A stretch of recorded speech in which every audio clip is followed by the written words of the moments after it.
I want you to know that I've never had any problems with getting anything printed. Is that so? You don't have to read it. Yes, you do. Oh, you do? It was interesting to find out who the callers were. They were all Every wacko we already know. Yeah. I have back all the copies from you today. You can have them back. That's not right. Really? Everybody makes mistakes, John, and even you. Did I? Yeah, about 10 years. This one? I gotta go get the other load. Hi, Bob. Did you see the stuff down at Too bad about Joel. What happened? Joel Nesbitt got fired on Saturday beginning of the year. After 16 years of jail. Oh, he's got a lot of free time. Yeah, it's great for us. That's time for him to do something. That's the baby. It was Manila file. Somewhere laid down. Sure. Mark, maybe another instrument, but it wasn't this. Excellent. Thanks. Okay, thanks very much for coming. No? The issue that we're going to discuss today is certainly one of the most important issues facing the people of the city of Burlington, and in fact, the people of the state of Vermont. And it deals with a fair method for funding education. Let me begin by making a few simple points about which there should not be major disagreement within our state.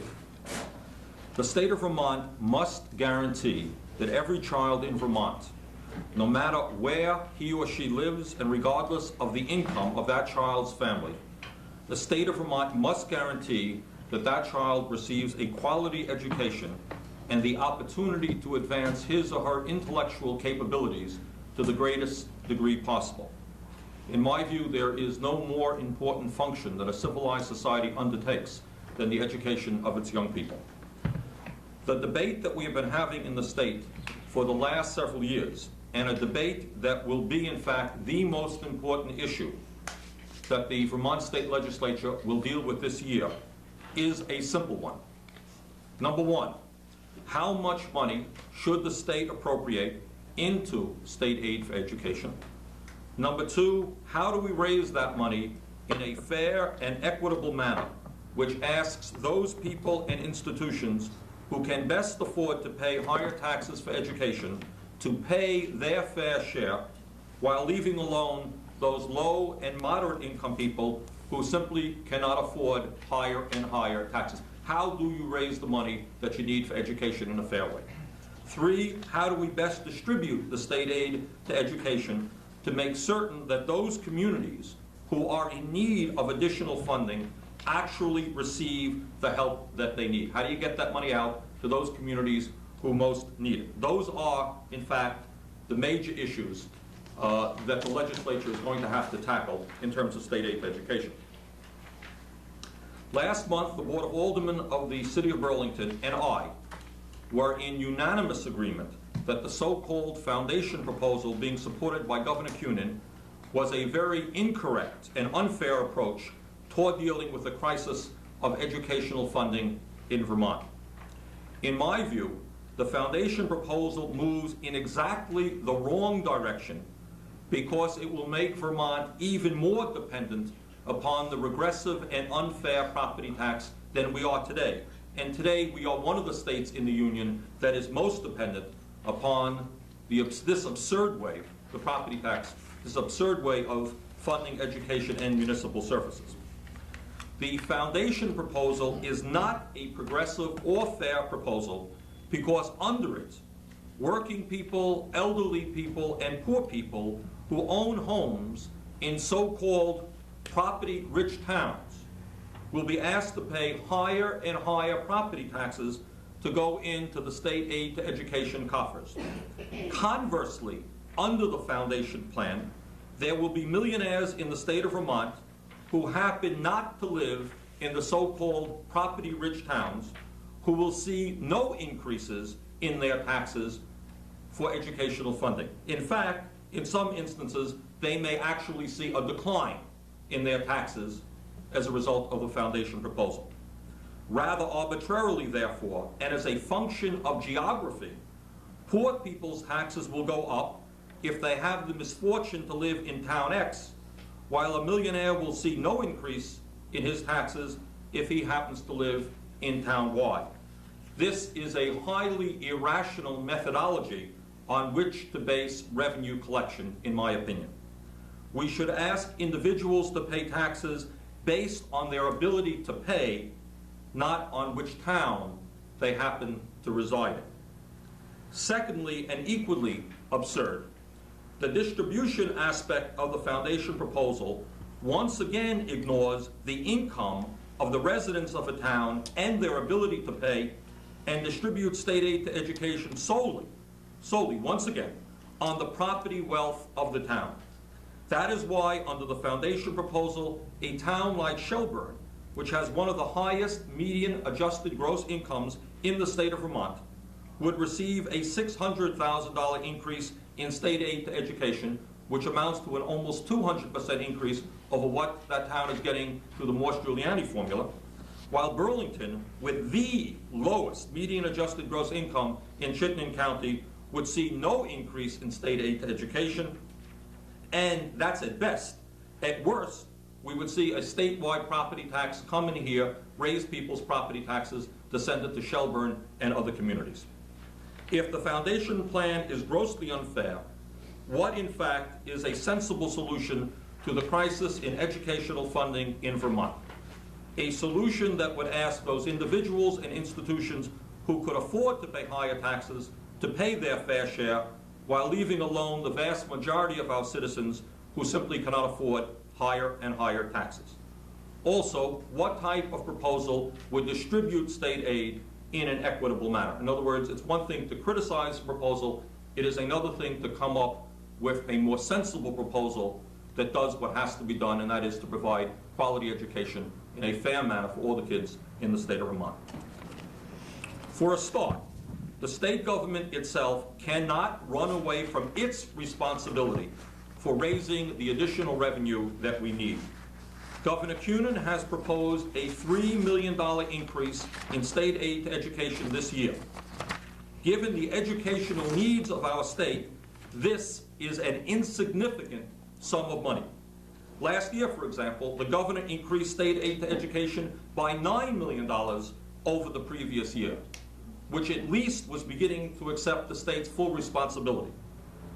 This year, we're talking about a $3 million increase in state aid to education. In my view, I would concur with the Vermont League of Cities and Towns that a $22.8 million increase in state aid to education funding would be an appropriate amount if we are serious about providing real help to the school children of our state.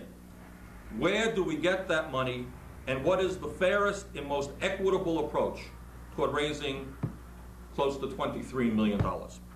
Number one, actual growth this year in existing state taxes now going in to the state aid to education program would equal $5.3 million. Obviously, all of this money should go into the state aid to education. This requires no tax increase at all. That's just natural growth in the state, and that $5.3 million immediately should be targeted to the state aid to education program. Number two, during the last 5 years under President Reagan, the wealthiest people in the state of Vermont have been paying significantly less in personal and corporate income taxes as a result of a variety of tax breaks for the wealthy established in Washington. As Vermont's personal and corporate tax system is coupled to the federal system, these same individuals have, over the last 5 years, been paying less in state personal and corporate income taxes, which is why we recently had a deficit and why we today are inadequately funding education.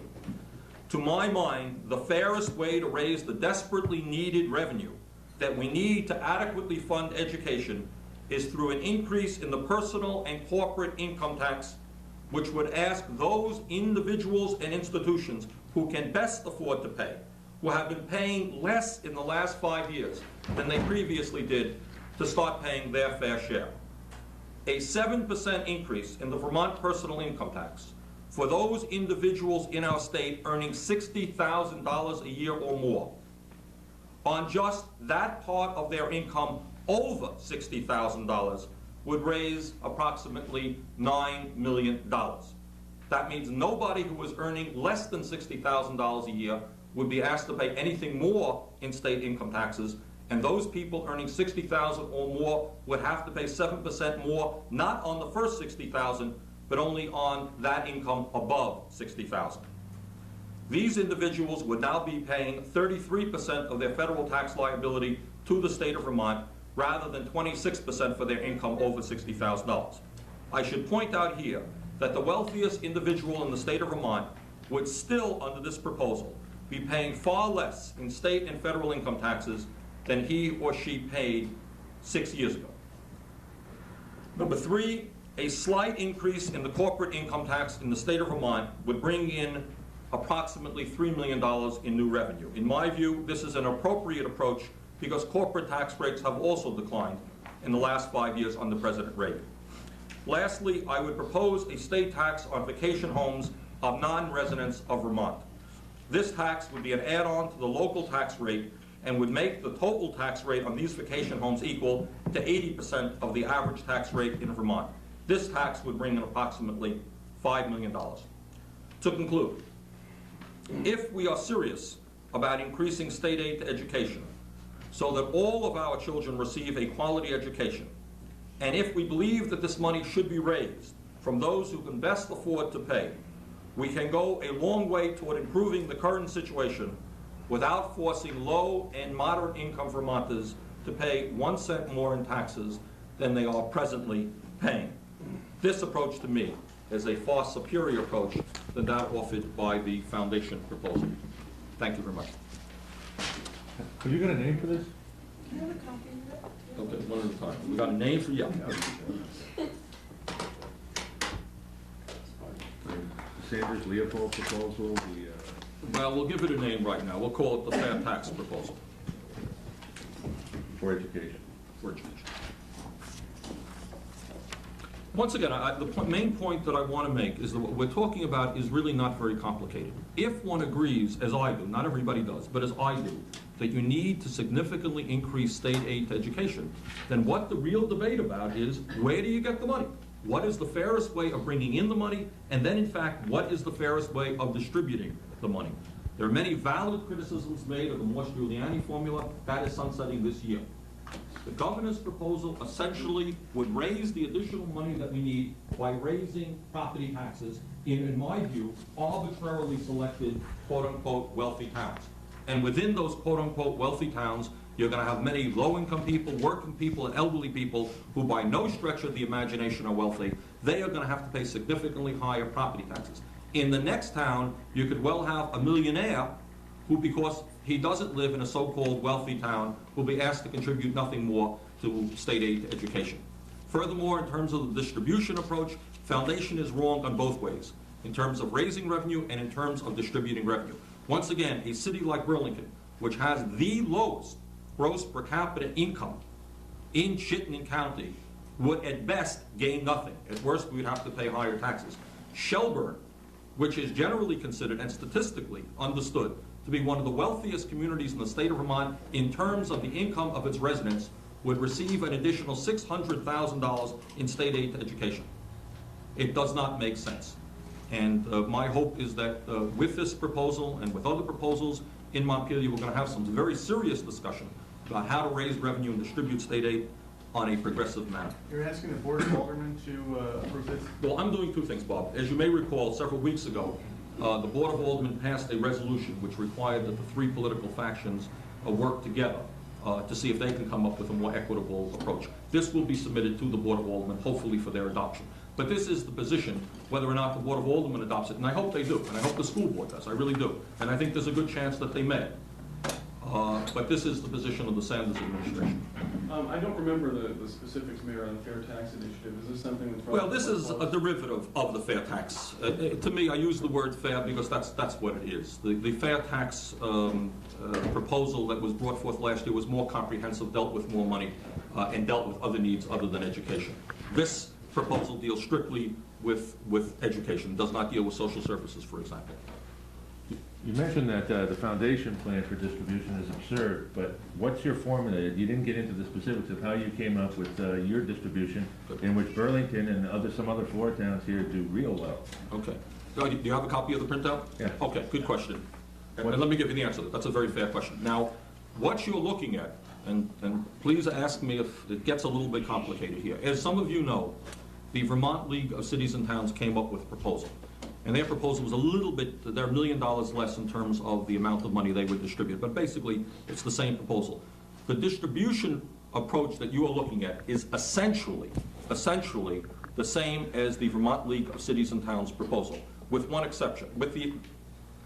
With one exception, the VLCT proposal does away with all state aid to certain communities. We do not. We hold harmless every community in the state would maintain the $100 per child. And that is the basic difference. What the VLCT proposal does and what our proposal does is it does away with the so-called income cliff, which is presently inherent in the Morse-Giuliani formula. On the Morse-Giuliani, what is admitted by all is that the income factor, the ability of people to pay, the poverty in a given community is not fully accounted for. We fully account for it, and that's the reason that you get the distribution formula. What you're looking at now is a formula which really does approach the given town to a large degree on the income of their citizens and on the ability of those citizens to pay higher taxes. It also, of course, includes the property wealth of the town. So you're plugging in adjusted, what's the income factor, John? What it's doing is it's eliminating the income cliff. The current formula Which has... is, explain the income cliff, what The that is. current formula has two measurements of wealth. One is the grand list value of the community. The second is what they call an income index. And it's basically the average income in the town. The formula, as it's currently structured, puts a limit which says that incomes in excess of 120% of the state average will be factored only at a rate of 120%. So the very wealthy per capita income towns, like the Shelburnes, do very well because their true wealth is artificially capped at that 120% rate. What the proposal of the league and the mayor does is to eliminate the restrictions on the factoring of income, so that those towns that have very low per capita income, that becomes a significantly more important factor in the formula. Those towns with very high per capita income, that's truly measured, so that becomes a much more significant factor in reducing their eligibility. The key difference between that and the foundation proposal is that this proposal provides a much heavier weighting on per capita income, basically the ability of the residents to pay, which is generally considered to be a truer measure of real wealth and tax capacity than the so-called grand list. The foundation formula totally eliminates any consideration of per capita income in a city or town. Looking at this, and I know we're just seeing these numbers for the first time, but CUNY made a point of pointing to Charleston as a poor little tiny town up there with all this, right? Under your numbers here, Charleston goes up about 4%, and Burlington goes up about 400%.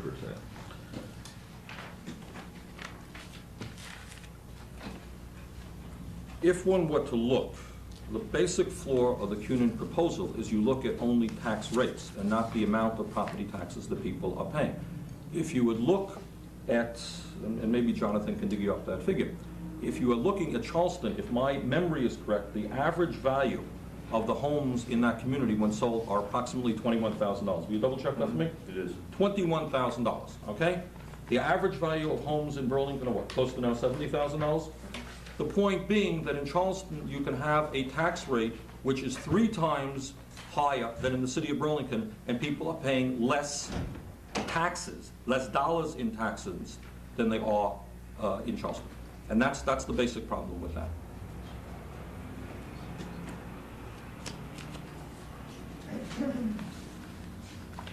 Mayor, What- Yeah, Debbie. the administration, John Dooley, people say that actually in Charleston, people can't afford to pay. Can or cannot? Cannot Mhm. afford to pay the equivalent. They say that in towns like Chittenden County, people have higher income levels, you know. Okay, and to that question, the answer is rather simple. This is it. This is the printout of the median adjusted gross incomes of the cities and towns in the state of Vermont. I would be happy, if you don't have a copy of this, I would be happy to produce it for you. And what this will show you is that, for example, the town of Shelburne is at $23,733, the fifth highest in the state of Vermont. The city of Burlington at $13,566 is approximately 74% of the way down. We're in the top 26%. Under the foundation proposal, Shelburne does extremely well, Burlington does extremely poorly. But the most important answer to your good question, to your fair question, is then let us develop a formula so that if the people of Charleston or any other community in the state of Vermont cannot afford higher taxes, let's not ask them to pay higher taxes. Okay? And that's the problem. Does everybody in Charleston, is there nobody in that town that can afford higher taxes? Is everybody in Burlington wealthy? Is everybody in Essex Junction wealthy? And the point that I'm trying to make, and I think the major critique of the foundation plan is, once again, it looks at a town rather than the individuals in that town. And that's, I think, the direction that we've got to go. I don't understand, if Shelburne's the fifth wealthiest per capita income, how come it gets $184,000 extra and a lot of towns here are getting nothing more under your proposal? Well, because that's what the proposal comes out, because it takes factors into consideration. But it does a lot better under this proposal. It's a lot more sensible. It's a lot more sensible than the foundation proposal, which would increase Shelburne by $600,000. You know, a formula is admittedly a difficult thing to come up with, which is going to adequately treat and fairly treat 246 cities and towns. The best that we can do for a start is separate the ability, how you raise the money, and I think we've done that in a fair way, and then do the best that you can in terms of distribution. I think the distribution approach here is far more equitable than what the foundation proposal is. Does your distribution approach have a minimum student amount, minimum dollar? It maintains the $100 minimum. It does, yes. $100 minimum, but what about the governor's thing goes up to create a situation where every school district No. would be paid $3,400? No, we don't. This does not do that. Would not be paid, but would reach that amount. You don't have anything? No, this does not take that approach. Just as all these plans get pushed and sold down in Montpelier, everyone looks at what their town's gonna get. I mean, that's the key person they look at, they know about principle maybe, but you were, just went public with the people from South Burlington and Essex who were really upset with the foundation plan. Do you think those same people looking at your proposal in which they get their zero will still come and support you? What I, as the mayor of the city, am trying to do now is two separate things. Number one, I am in agreement with the entire Vermont League of Cities and Towns, including those communities that would gain under the foundation proposal. I am in agreement with those communities that would lose, that the foundation proposal is a bad proposal philosophically, regardless of the bottom line, if you like. And there's widespread agreement among city officials and school boards all over the state on that point. The second issue is what makes a sensible proposal. And in bringing forth this proposal today, I'm speaking for no other town, I'm speaking for no other institution other than the administration of the city of Burlington. Whether they'll support it or not, I honestly don't know. How much support will this proposal get in the legislature? We will soon see. Does the legislature have the courage to say that let us ask those wealthiest people in the state who can best afford to pay more to pay more? Do they? I honestly don't know the answer. But we are morally obliged to come up with what we think is a sensible approach. Other communities, the legislature, the governor, will react as they wish. If there's such widespread disagreement with the foundation plan, the entire Vermont League of Cities and Towns, school boards, city officials, then wouldn't it be logical to expect the state representatives and senators would be voting against it? John, unfortunately, there exists in this state, and probably there is no issue that I feel more keenly about, more disturbed about, is that the gap that exists between the state legislature and the cities and towns. In my view, there are very few states in the Union in which the legislature so little understands the problems of the cities and towns.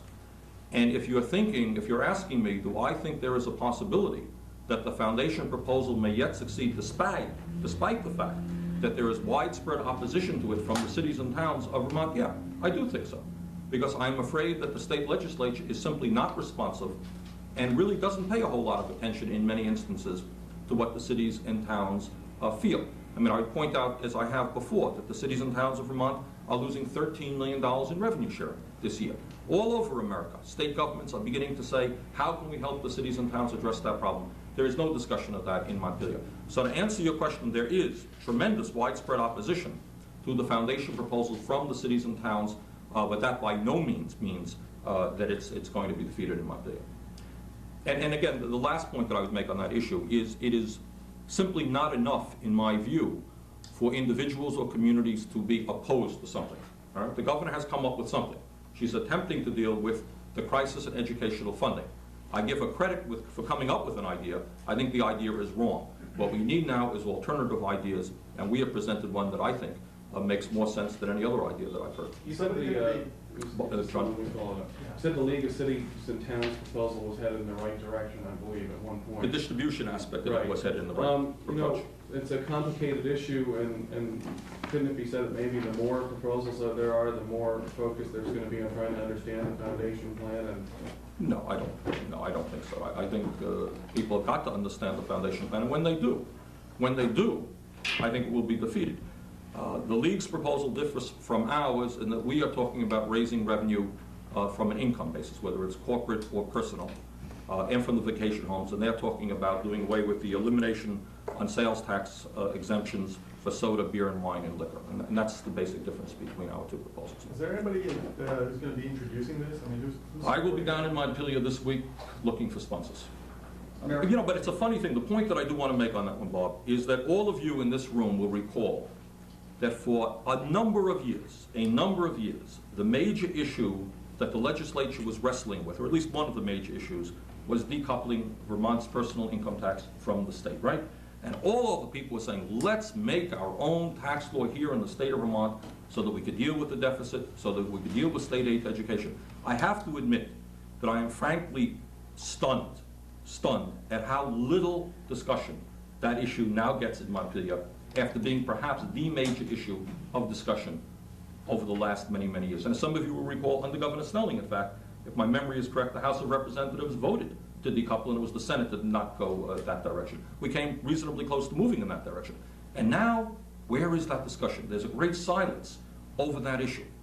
And it really, quite frankly, is hard for me to understand. When you ask an average person, you say, if we need more money for education, which many people agree, where do you get the money? And I think most people would say, from those individuals who could best afford to pay it. And I have to tell you that it really does stun me that there is so little discussion in Montpelier right now in terms of progressive income tax to fund education or other needs. But Mayor, Yeah. at the risk of moving into the broken record department, every time you raise a proposal that has to do with taxing the wealthy more, the answer that comes back from the administration and from a lot of the legislators is, look, we already have the most progressive income tax system in the country practically, and studies show that rich people move away, that they really do leave it. In this day and age when you can have your home, your residence, 5 of them, and pick any state to have it, that You're right. there's a diminishing return. Okay, Debbie, you're right. That's probably, you make the phone calls to find out, but I suspect that may well be close to what the response is going to be.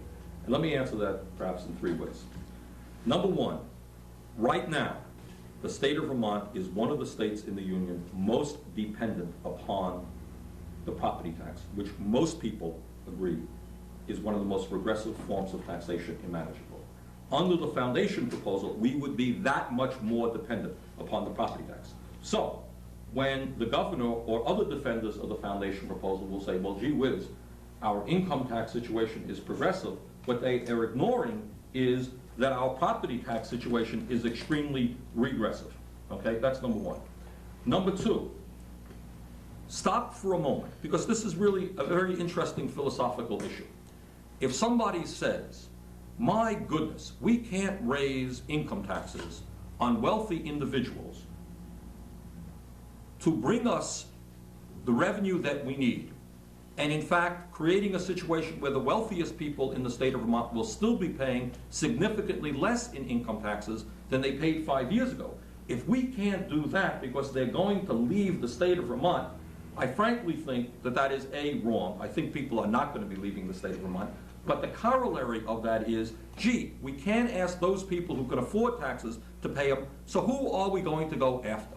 Well, why don't we go after the elderly people in Essex Junction or in Burlington who are making $15,000 or $20,000 a year in income?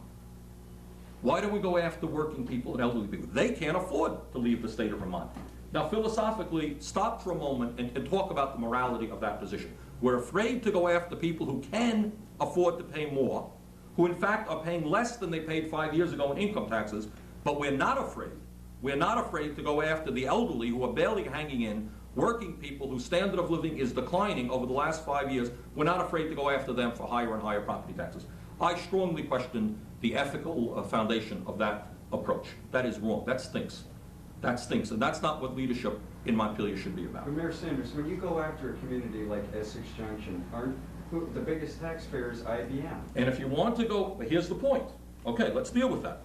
I mean, you're sitting here saying that the choice is between taxing, you're taxing elderly people. I mean, the largest proportion of taxes that would be paid in Essex Junction would be by IBM. By IBM, okay. The proposal that we are bringing forth is to raise corporate income taxes for all the corporations in the state of Vermont. Right.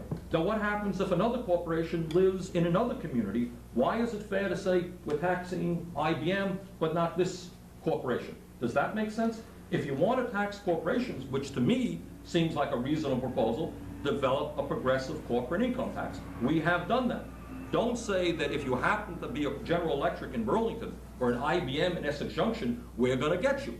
But if you're a corporation, if you're National Life in Montpelier, for example, hey, you don't have to pay more, regardless of the fact that your income may be very, very high.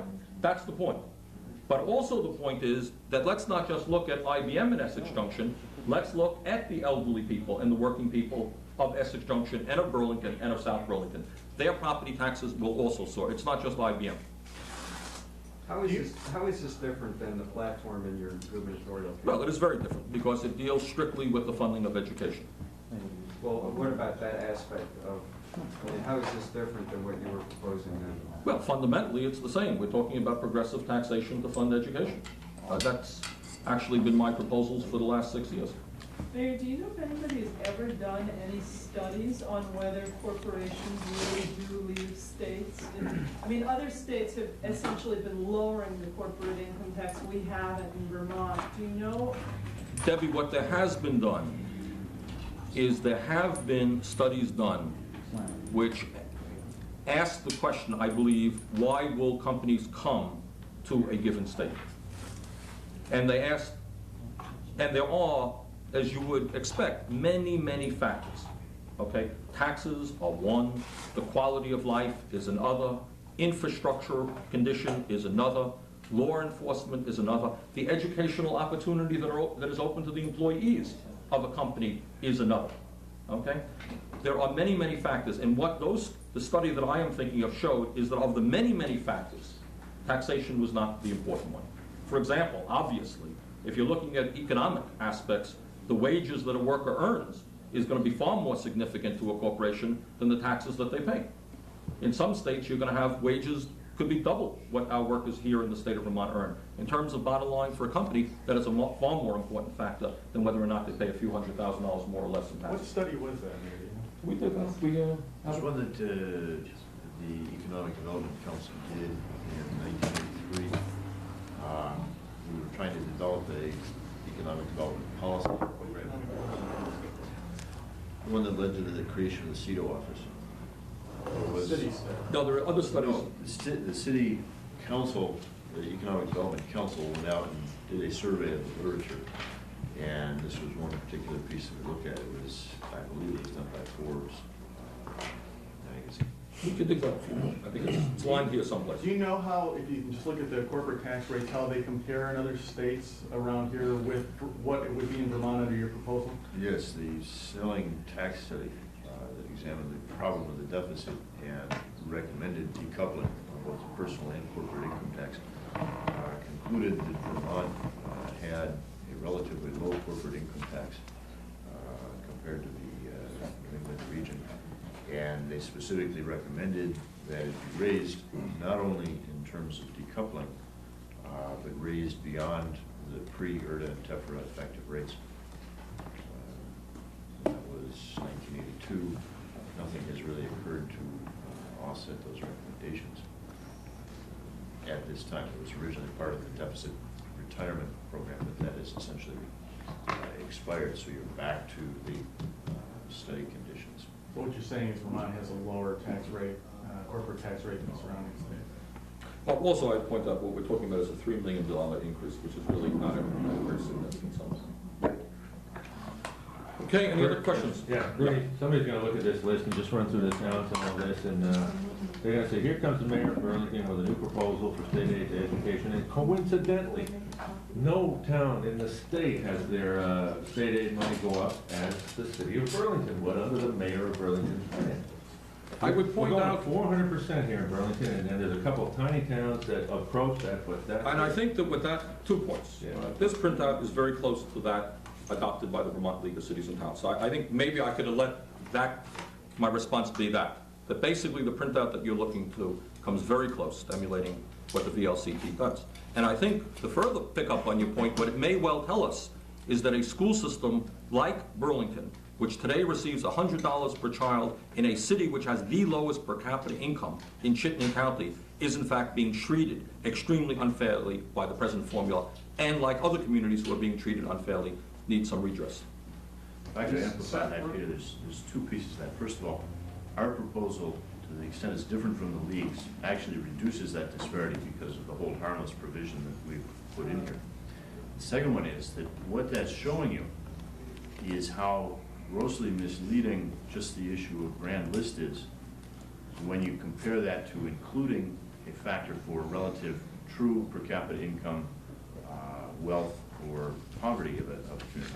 The fact that Burlington does so well under this really reflects the fact that Burlington is a very poor community relative to communities that would do very well under the so-called foundation formula.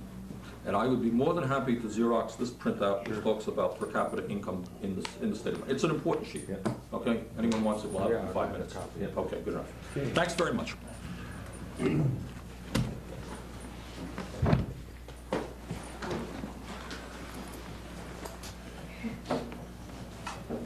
How about the Champlain Valley Fair tax?